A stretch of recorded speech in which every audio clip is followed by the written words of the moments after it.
हाय दोस्तों, उम्मीद करता हूँ आप लोग अच्छे होंगे। जैसे कि आप स्क्रीन पर देख पा रहे हैं, ये एक द ट्रिब्यून की आर्टिकल है। ये बहुत अच्छी खबर है।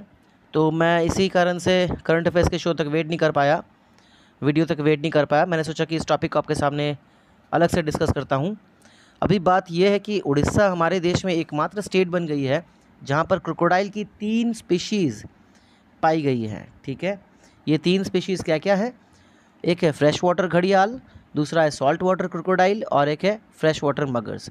जैसे कि आप देख पा रहे हैं यहाँ पर स्क्रीन पर, यहाँ पर जो फ्रेश वाटर घड़ियाल है ये महानदी के सतकोशिया रीजन में पाया गया है, और जो सॉल्ट वाटर क्रोकोडाइल और फ्रेश वाटर मगर्स हैं ये पाए गए हैं भितरकनिका नेशनल पार्क के एरिया में। ठीक है, यहाँ पे एक बात मैं आपको बता दूं कि किस्सा हुआ क्या है। पिछले मई मंथ के एंडिंग में इस एरिया में, इस सतकोशिया रीजन और भितरकनिका के एरिया में कुछ 28 हैचलिंग्स को स्पॉट किया गया था। हैचलिंग्स इन द सेंस, इनका हैचलिंग्स का मतलब होता है ऐसे बच्चे जो अभी जस्ट अंडे से फूट कर निकले हैं। तो 28 हैचलिंग्स को स्पॉट किया गया है और ये बहुत अच्छी खबर है। मैं आपको और एक चीज़ यहाँ बता दूँ जो कि यहाँ बता दिया गया है। जो फ्रेश वाटर घड़ियाल से उनका इंक्यूबेशन पीरियड, जिसको हम हिंदी में ऊष्मायान अवधि भी बोलते हैं, मतलब ये जो अंडा होता है ये 70 दिनों तक ये इंक्यूबेशन पीरियड में रहता है। ठीक है, उसके बाद ही ये फूट कर निकलता है। और जैसा कि इसके बारे में, इनके अंडों के बारे में एक चीज़ जान लीजिएगा, ये डिपेंड करता है टेम्परेचर पे। इनके अंडे से लड़के निकलेंगे, मादा निकलेंगे या नर निकलेंगे, ये डिपेंड करता है टेम्परेचर पे, कितना टेम्परेचर इनको मिल रहा है। साथ साथ मैं इनके बारे में थोड़ी चीज़ें बता दूं आपको। ये जो तीनों स्पीशीज़ मैंने बताई हैं, जो फ्रेश वाटर घड़ियाल है, बताया जाता है कि ये इंसानों के लिए उतनी हानिकारक होती नहीं है। इवन ये इनको फिश ईटिंग स्पीशीज़ भी कहा जाता है, और ये एकमात्र लॉन्गेस्ट स्पीशीज़ हैं क्रोकोडाइल्स के। ठीक है, इवन इनको IUCN के अंडर, IUCN है क्या? IUCN is international union for conservation of nature. ठीक है, IUCN के अंडर क्रिटिकली एंडेंजर्ड स्पीशीज़ के कैटेगरी में रखा गया है। मैं आपको IUCN के बारे में थोड़ा सा बता दूं।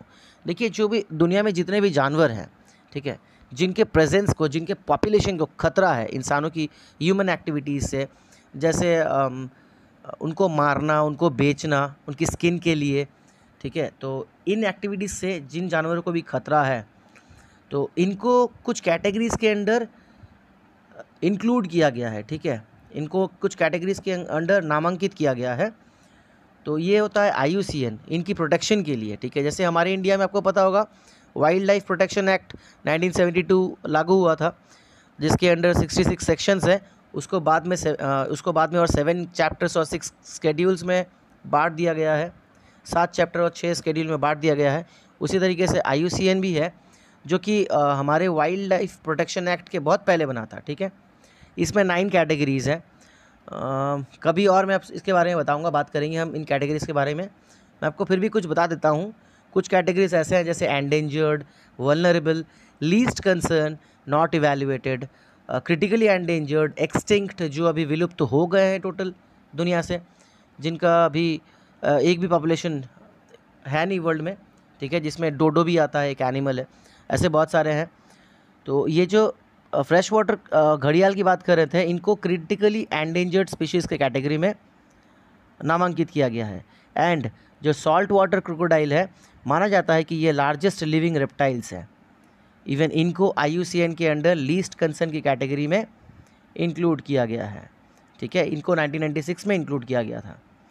और last but not the least, if you talk about fresh water muggers, देखिए इनके बारे में एक स्पेशल बात है कि बोला जाता है कि ये ना ही ज़्यादा ठंड सह सकते हैं और ना ही ज़्यादा गर्मी।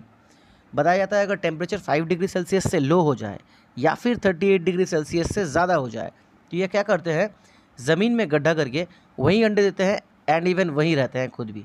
ठीक है, और इनकी और एक ख़ास बात ये है कि ये ड्राई सीजन में, इनकी जो मादाएँ हैं ना, फीमेल्स, ये ड्राई सीजन में करीब 46 अंडे दे सकती हैं।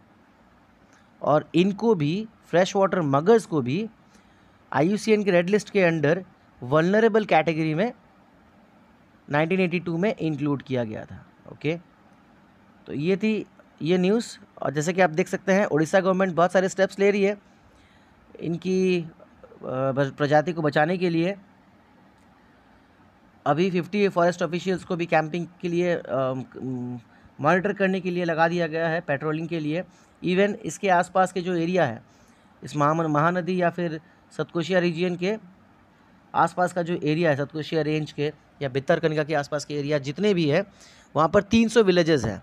ओके, इन 300 विलेजेस में भी लोगों को बता दिया गया है, अवेयर करवा दिया गया है कि जैसे भी करके हमको इन घड़ियाल्स को बचाना है।